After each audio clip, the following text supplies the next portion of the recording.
Адамдарды білмейді екем. Дос дегенің бәрі бірдей жүрмейді екен.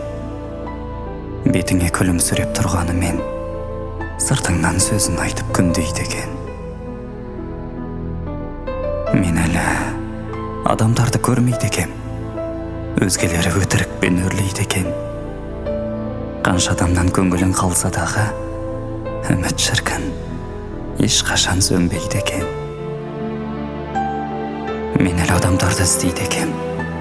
Кей адамдар сынаққа төзбейді екен. Мен өзіме жақын тартқан адамдарым менен аулақ жүруді көздейді екен.